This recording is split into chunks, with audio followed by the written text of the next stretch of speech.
Well, if the kingdom of God is one thing, it's relationships with Him and others. We are very honored and actually truly excited about our speaker today, who has been here before, but for a lot of people, you may not have heard him. He is the president and CEO of First Liberty Institute, which is dedicated to defending religious freedom in this country for all Americans, not just Christians.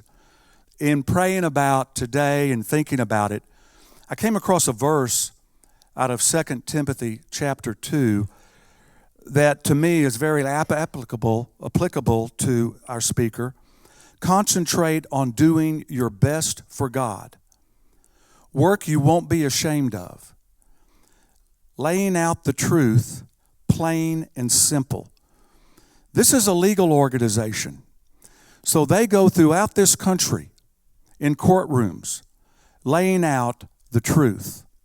Think about that call, that mission in a nation that no longer has a standard for truth. Our culture has totally dismantled absolute truth. And here we have an opportunity to hear from an organism. They're all about it. And they contend for it every day, throughout the week, throughout the years. So, it's a real privilege and honor for me to introduce you to, or to reintroduce you to, Kelly Shackelford. Let's welcome him.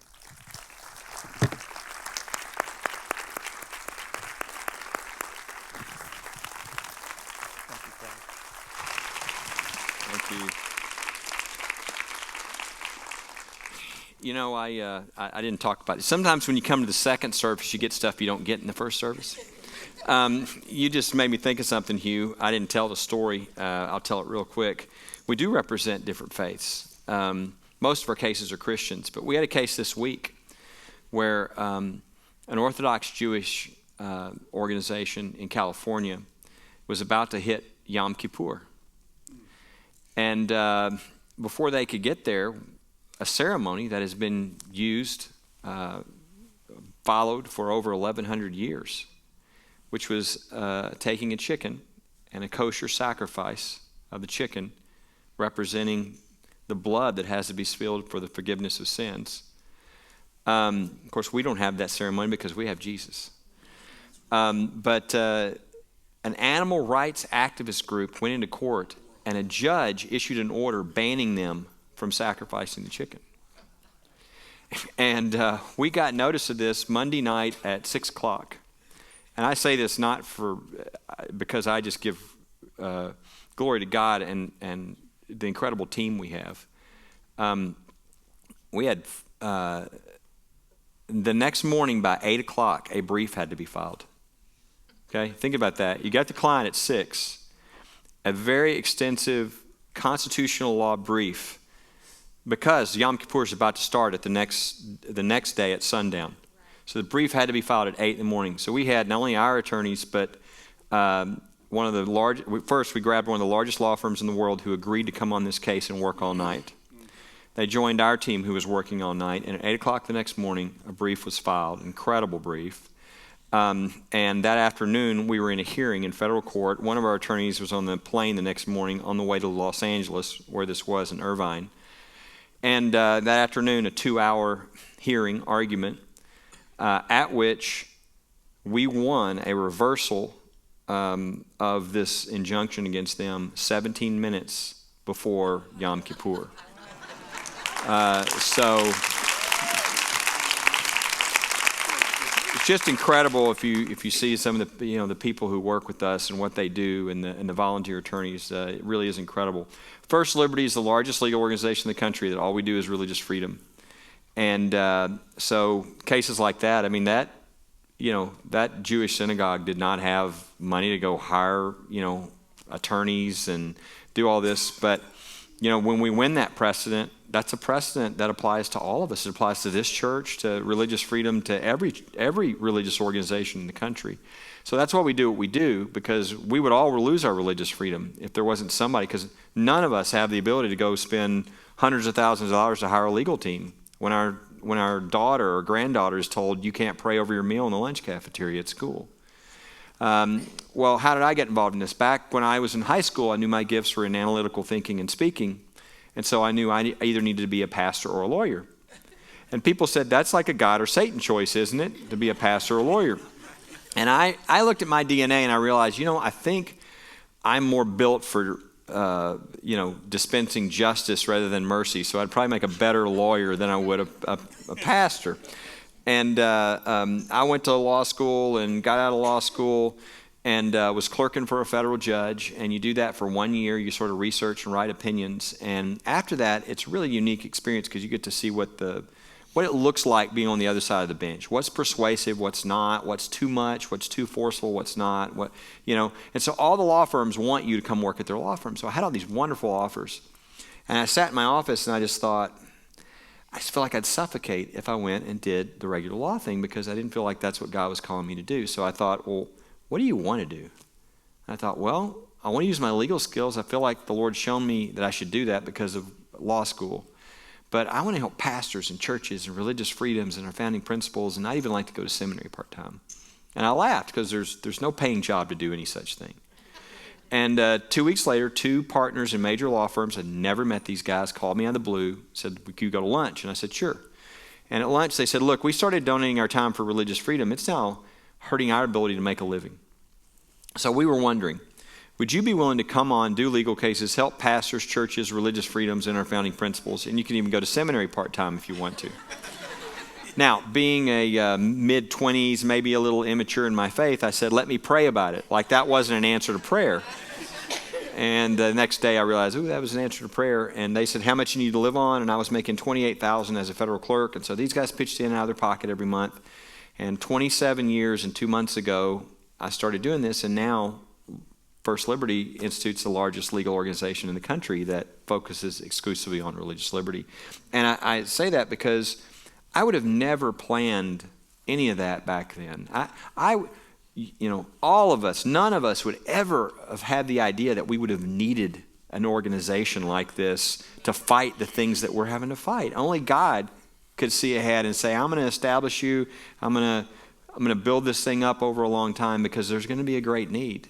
And I would have never guessed. So I thought a good place to start is, why is this important? Why is religious freedom important? Now, for most people in the church, the immediate answer, and it's a good answer, is because it's the only hope.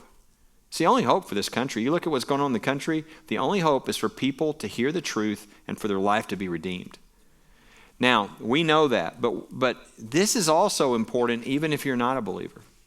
How do you tell your friends? What if they say, is religious freedom important? The answer is absolutely. The founders called this our first freedom because they understood that if you lose this freedom, you'll lose all your freedoms. And I thought I'll start with, there's a lot of reasons for this, but a little video. It's only 90 seconds. I think I've shown it here once before, but it's a great example of one of the many reasons why this is true.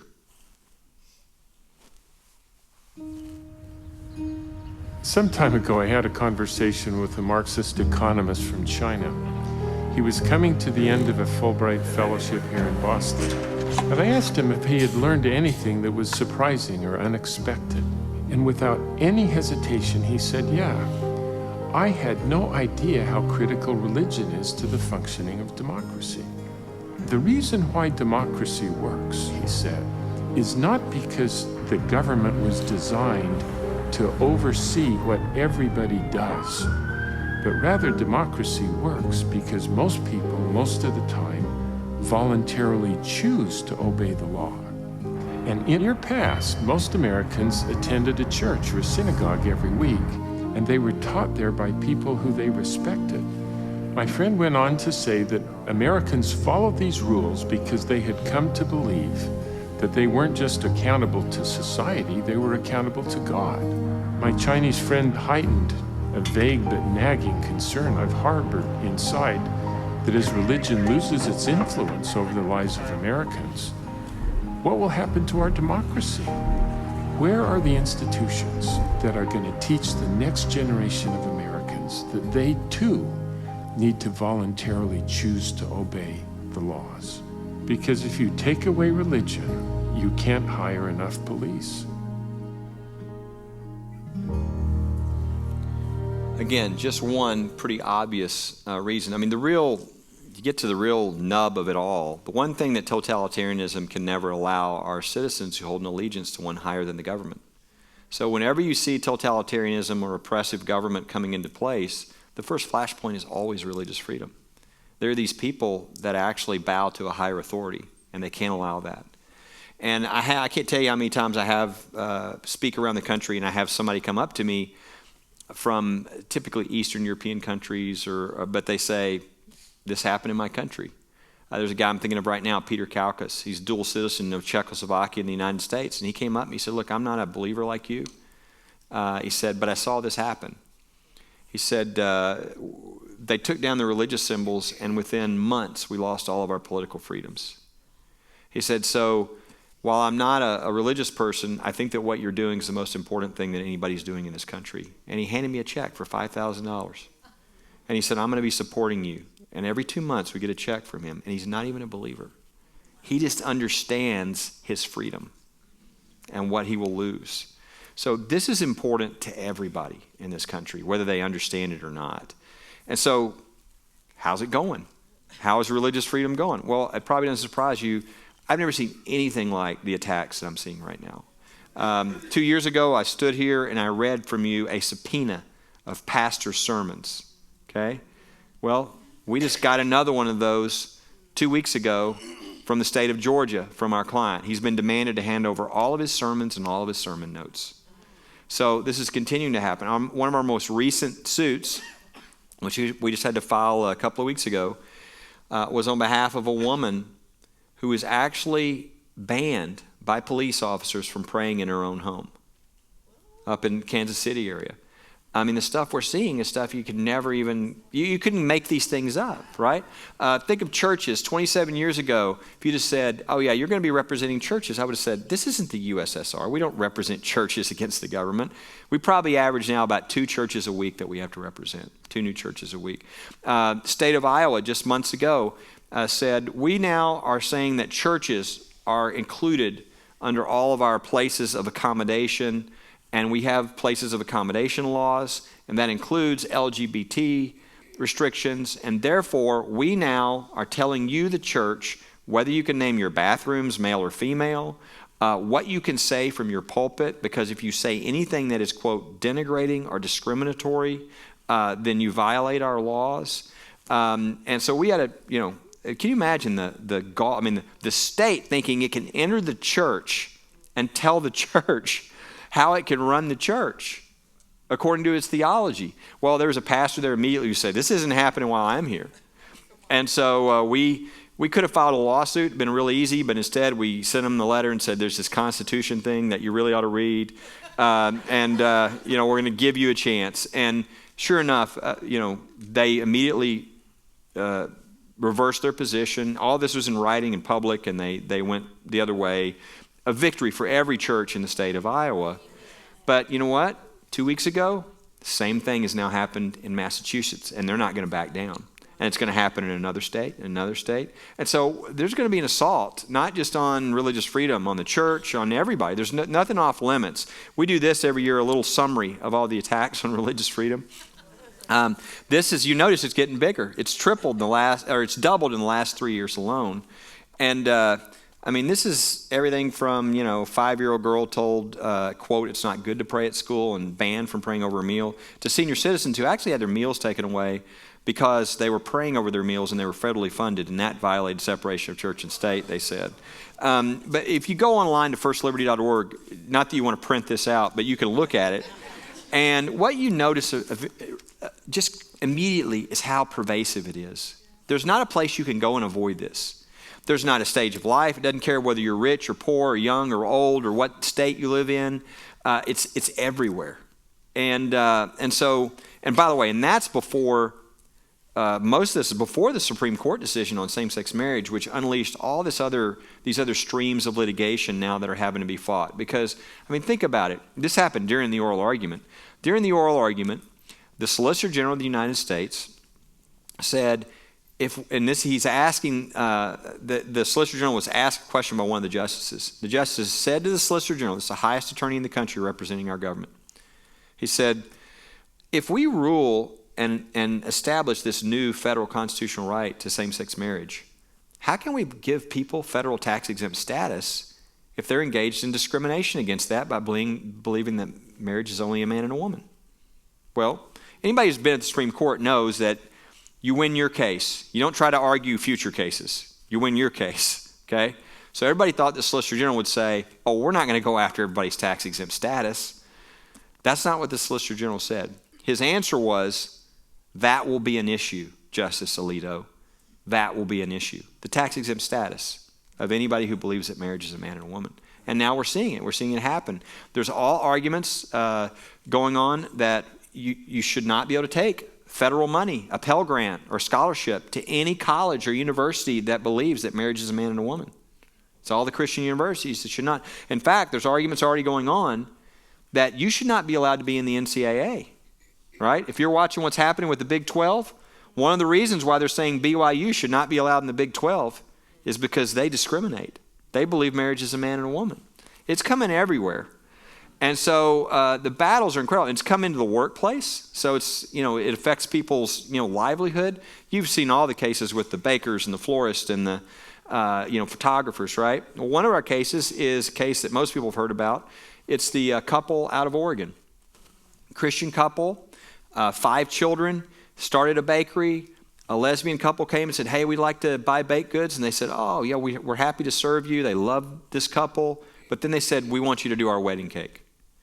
And they said, oh, we're sorry, because of our beliefs on marriage and our religion, we can't do that, but we're happy to refer you to somebody else. The next thing you know, the state of Oregon is coming after this couple. And again, as you probably heard, they've been fined $135,000. They're bankrupt. Their business is now closed. And they've been ordered by the judge not to say anything publicly about their beliefs on marriage. That's not a violation of the First Amendment. And so I thought, sometimes you hear these things, but you don't see the people. I thought it would be good. I'll show you a very quick video so you can see the heart of these people and what they're going through. I've always been very artistic. It's definitely my passion. I put all myself, my heart and my soul into them. And then I step back and it's this beautiful work of art. And again, you get to eat it, So we dedicated our bakery before we opened our shop because we wanted everything that we did in our shop to be done to glorify the Lord, to put a smile on God's face. It was definitely a really good, booming business. It was a normal day at the shop. She came in with her mom. I asked for the name of the bride and groom. She informed me this time the cake was for her, and it was 2 brides. I was apologetic. I informed her, I'm really sorry, we don't do cakes for same-sex weddings. We served these 2 women in the past. We had a great time. When I do a cake, I feel a part of what these people are celebrating. For me to bake a cake for a same-sex wedding would fully go against what I believe. About 2 weeks afterward, I got a letter in the mail from the Oregon State Department of Justice or Attorney General's office. We had to pay them $135,000. Nothing was off limits. Our vehicles, our house, everything was on the table for this judgment. Soon after that, we saw some of the worst things you can imagine. We have 5 beautiful children. We had people saying, I hope your kids get sick and die. I mean, we lost our business. I always just thought that, it was going to be a family business, that we would get to just have that for the rest of our lives. And you work so hard to build something up and something that you've poured your heart into and was your passion, and to lose that has just been devastating for me, all because we couldn't participate in an event we had to lose our business over. It doesn't make sense to me. The government here is violating the Klein's constitutional rights, their rights to free speech, the free exercise of their religion, and their religious liberty. All Aaron and Melissa Klein want is the right to be able to run their business consistent with their faith. Instead, the government has destroyed their business in going after them personally. We stood up for our faith. I mean, to me, that's like what's saying that was what we did wrong, is that we stood for what we believe. I do not regret it at all. God has drastically changed my life. And I am somebody today that is so different from who I was before. And the way I feel like with our business is that like I would give my business up in a second for him because of what he's done for me. This time they went after the Kleins. If they can take their rights away, what's to keep them from taking your rights away? If the government can tell the Kleins that they can't live out their beliefs, they can come after any of our beliefs on anything.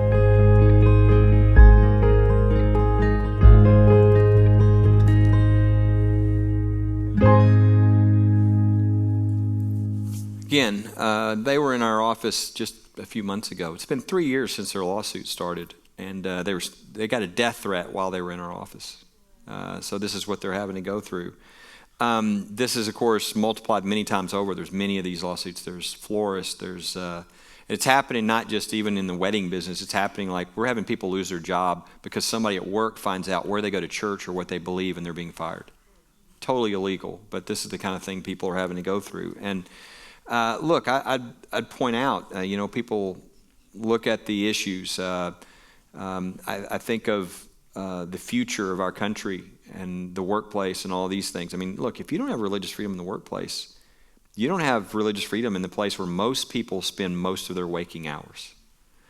And yet, I think most people are aware of the Hobby Lobby case, right? That was a case where most people don't realize the government's argument in that case. I mean, I was in the front of the Supreme Court during the oral argument.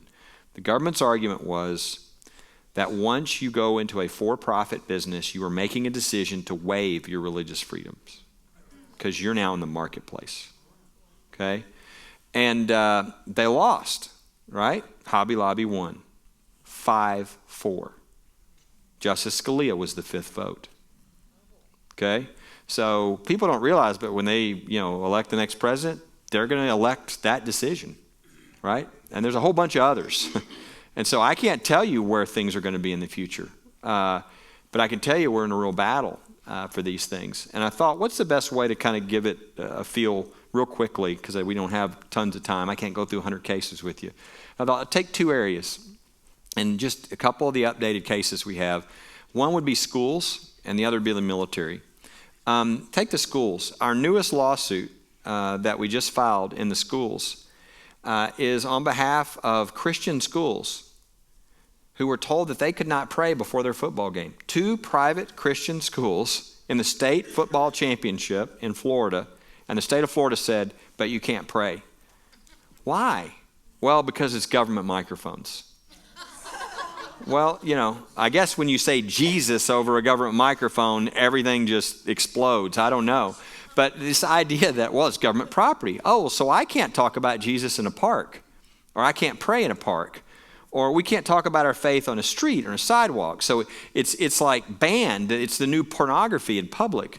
That's not the law. Never has been the law. But that's the kind of craziness we're having to fight now. We're having to represent kids who just want to start a club. I think of Liz Laverty, who was cutting herself and thinking about suicide, and then she came to know Christ, and her whole life changed. And she thought, I want to provide, maybe if I start a club, there's all these clubs at school. Maybe I can have a club and other girls who were like me can realize there's a better way. So she goes and she says, look, I see there's 36 clubs at our school. There's a Republican club, there's a gay and lesbian club, there's everything. I want to start a Christian club. No, we're not going to allow you to start a Christian club. Well, it's been the law for 35 years that you have to allow them to start a Christian club if you have the other clubs. But they forced her to have to find a lawyer, get us, and then have us send them a letter and say, we'll give you 3 days to follow the law, or we'll have a federal judge tell you to follow the law. Because what they were doing was so blatant.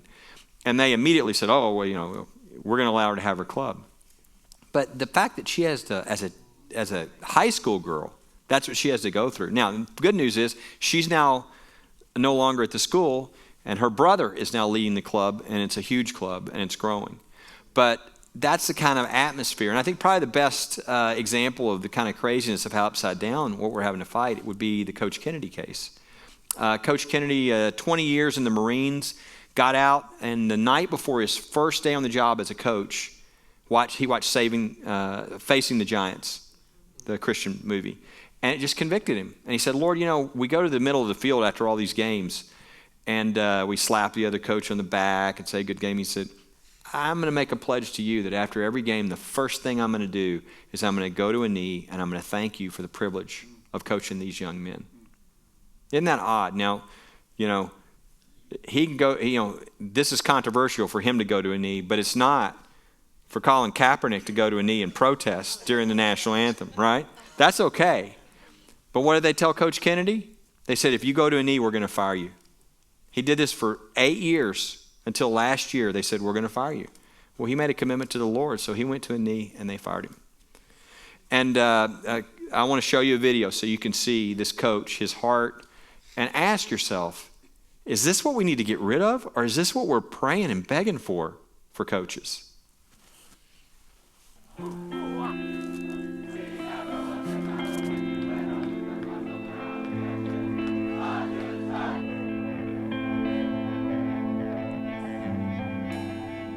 It's ridiculous how attached you get to these kids, and not to be part of it, it's really rough. High school football coach Joe Kennedy has been put on paid administrative leave. Suspended, booted from the program. His crime? Praying with his players.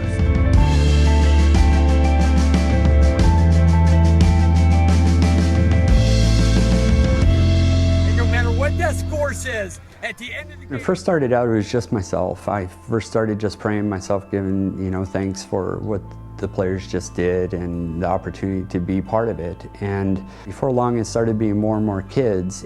Our kids started inviting the other teams. Even our most bitter rivals were out there with us, which was really amazing. I just lift up both helmets, ours and the opposing teams, and I just say, I'd like to lift these guys up for what they just did. They battled for 48 minutes, and what started, as a war, we could all leave off, as friends. During the game, we're enemies, but then he'd bring them together like we're one big family. And it was just kind of like a huge impact on like all of us. Then all the kids say amen, and we walk off. It's a 30-second max thing. I didn't view it as a prayer at all. He didn't say like anything like under God or anything involving like religion. He just kind of gave us like a post-game speech.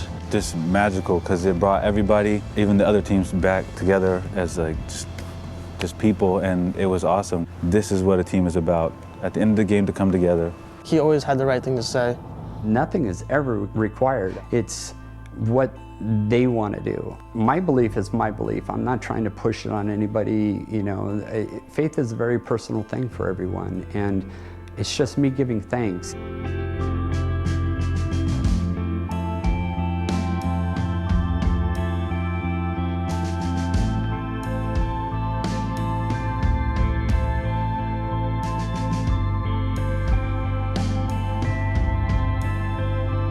The school district is discriminating against Coach Kennedy on the basis of his religion, on the basis of his religious beliefs, and the fact that he is a Christian who desires to take a knee and give thanks at the end of a football game. We filed an EEOC action, that's the Equal Employment Opportunity Commission. So that's a federal agency that handles cases of discrimination in the workplace. Discrimination could be on any number of grounds. In this case, it's religious discrimination.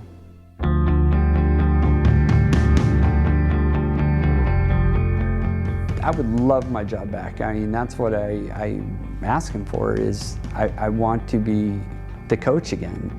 He was such a big part of the team and big support. Everything he does is from his heart. Everything is meant to like care for the kids. He's not meaning any harm to us, and he's not trying to like impact our religion or anything.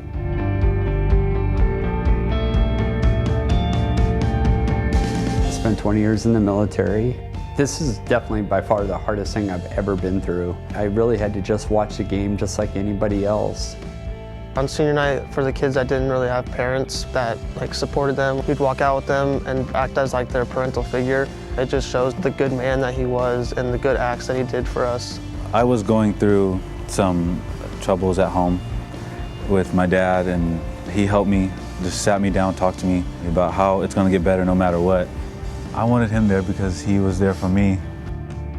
It's not the X's and O's and winning football games. It's watching these guys overcoming the things that they go through in life and emerging as a stronger person because of it, and knowing that you get them for such a small time in their life and being able to be part of it. That's a blessing. That's what God called me to do, and I'd go through it all over again for him in a second because I love these guys.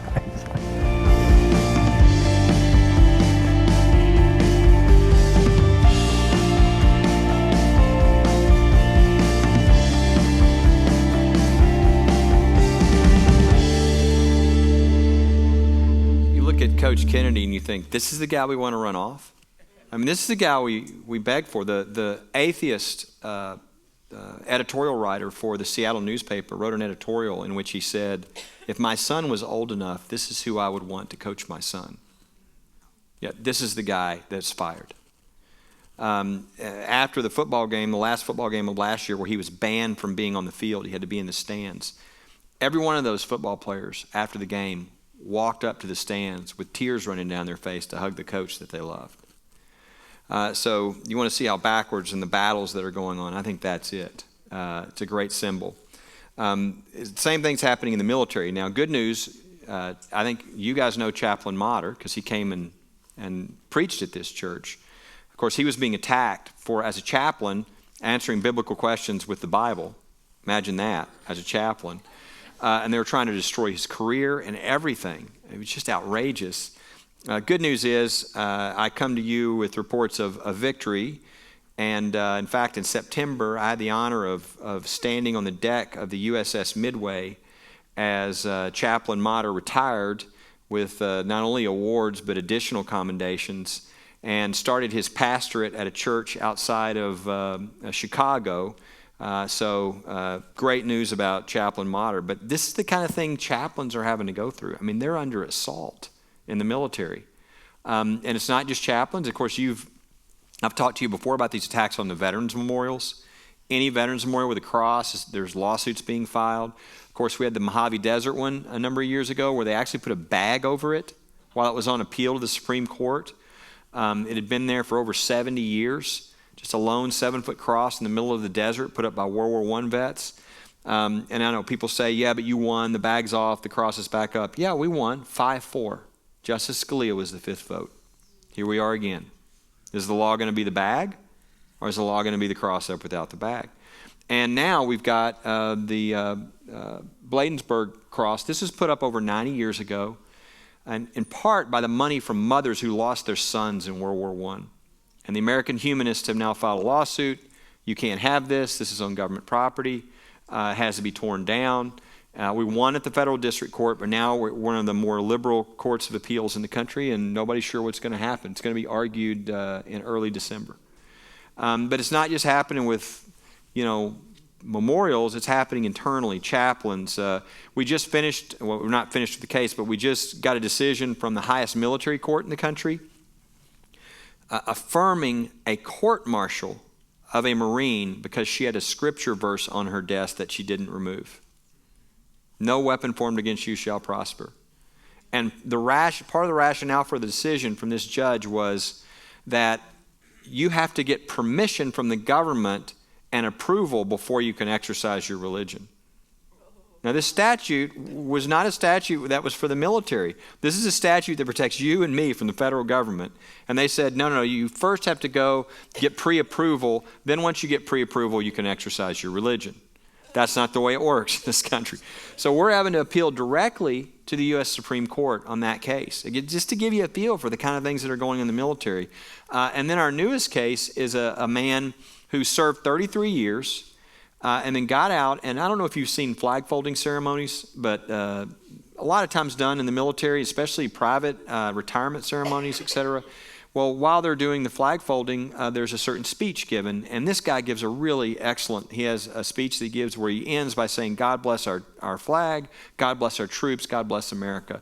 Well, a man was having a retirement, private retirement, and said, I'd like you, Oscar, to come and do that at my retirement. And he said, I'd be honored to do that. What he didn't know is the head of that base didn't want anybody, including a civilian, to mention God at a private retirement ceremony. So while the videos are going, thank goodness for us, we got video proof of all of this, and he gets up to say his speech at the flag folding ceremony, uniformed military grab him, assault him, and throw him out of the room because he was going to mention God. So this is how, it's gotten in the military, and how the hostility that many who are serving even are having to go through. Now, some of you are saying, boy, thanks for bringing us the depressing report.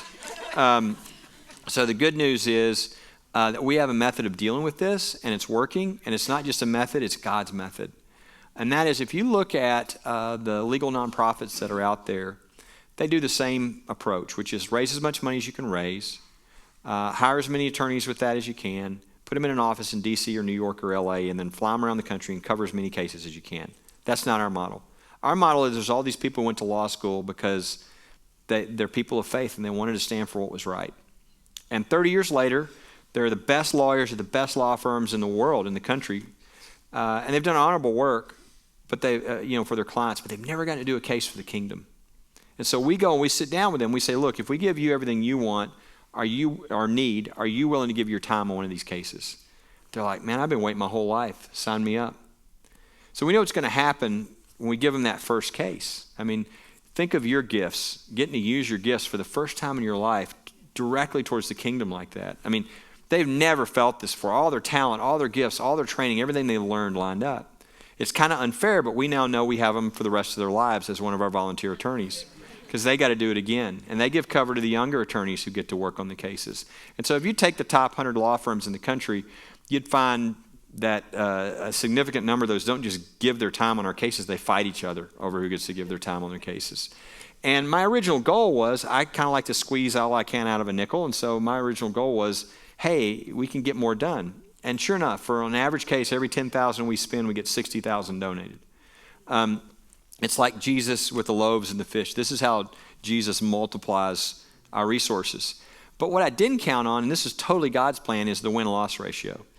Because I realized we were doing a different method, but I just wanted to save some money and get more done. God said, no, I'm going to give you a victory rate that you couldn't even imagine. Because everywhere else in the non-private legal world, win a case, lose a case, win a case, lose a case, 50-50. If you just watch any of the groups, I don't care what their issue is. If they're really good, they're 60-40. Our win rate now for 15 years in a row has been way above 90%. And it's because it's because of the body of Christ, right? When we have a case in Oregon, our attorney lives in Oregon. He grew up in Oregon. When he goes into court and looks at the federal judge, they were in elementary school together. He's from the best law firm in Oregon. When the ACLU guy flies in from New York City, he's playing an away game. He doesn't know those people, okay? He's at a distinct disadvantage. And these are the best of the best I'm talking about too. So every time we're in court, we have one of the best lawyers, one of the best law firms in the country that are in that community. On the other side is either a government attorney or a nonprofit attorney. Add to that our whole country is built on religious freedom. We should win these cases, and we can win these cases. But what happens when you start winning 98, 99% of your cases, people say, hey, we want you to come do a case outside of Texas, because we just started as a Texas group. And so we had a decision to make. Lord, are you telling us to grow outside of Texas about 5 years ago? And the answer was an emphatic yes. It's like, you need to grow, and you need to grow fast. And because nobody was using our model, nobody had our success rate, still nobody's doing it. So I want to show you, see a lot of bad news. I want to show you some good news. Let me show the first slide. When we started, we'd beaten the ACLU in every case, but they were 120 million, we were 3.4 million. So we knew we had to grow. We got to let more people know about us. So go to the next slide. So when we started, we had 3,000 people, and they were all in Texas that were supporting us. Now, let me show you at the end of last year where we are. Okay? California's kind of catching Texas a little bit anyway. What's great is everywhere I go, people are like, I was so discouraged about the future of my country, but you've restored my hope. I can actually be a part of something that's working. That's what I really care about, and that really is going to get to the real answer for turning our country around. And so we're building this army as we go around. Well, that army allows something to happen. Let me show you the next slide. When we just started going national, you can see we're getting pulled with our cases around the country. Because of all those new people that are now supporting us, I want to show you where we were on cases at the end of last year. See? We went from, 2 years ago, we were 260 cases. The year after that, 513. And that was turning away 90% of the requests. So we're growing as fast as we can. And the more people that get involved, the more of an army we have, the more cases we're able to win, the more precedents we're able to set. But we're still so far behind what's going on in the country that we're trying to catch up still in a lot of ways. But I wanted you to see, people ask all the time, is there any hope? Can we win this? And the answer is, with our deal, yeah, the only way we lose is if people aren't willing to stand. If Coach Kennedy's not willing to go to a knee, we don't have a client. And so I want to show you this last one, the Oscar Rodriguez, the flag folding. It's only 3 minutes, but I want you to show you this case because we've gotten to the point now where uniformed military are putting their hands on a civilian because they're going to mention God. And so I want you to see this, and then we'll talk about this real quick and close out.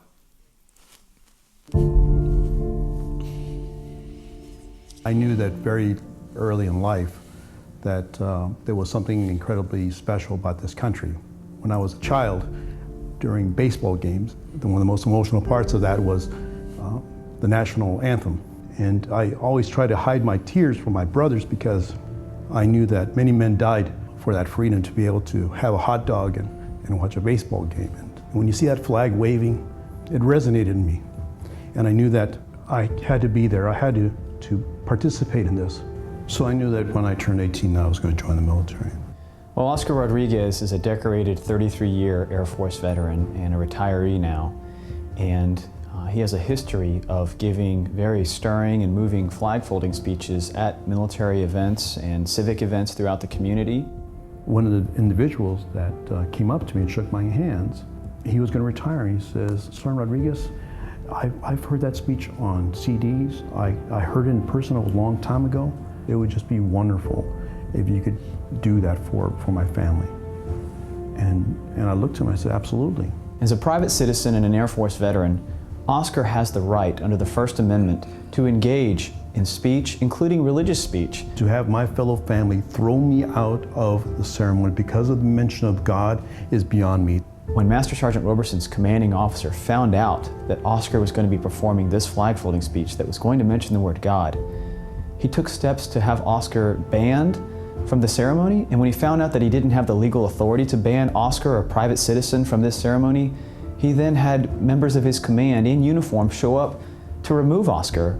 I stood up, went to my position, faced the audience, and this individual comes up to me and he says, you're not going to do this, are you?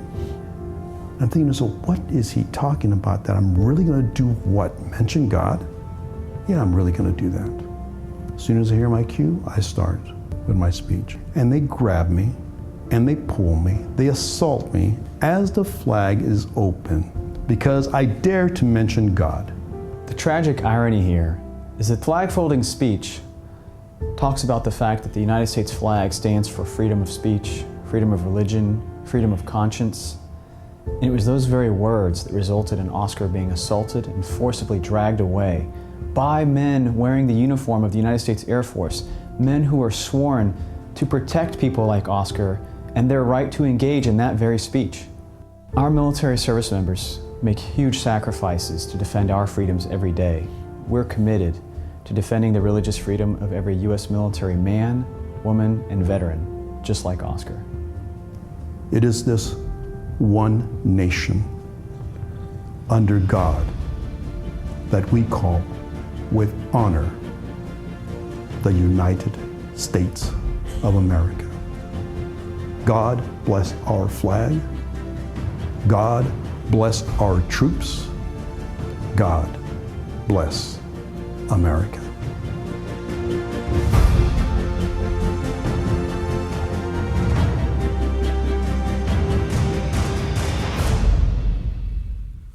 So, this is the state we've gotten to where this is a case now, where we're having to fight this type of thing. And so I think the question really that this brings up is, are we willing to be Oscar? Are you willing to be Oscar?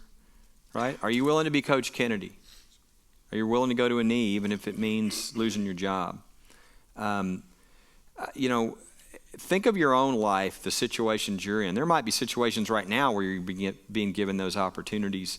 And that's what I would say. We can look at this as real negative, but actually it's opportunity for us to represent Christ.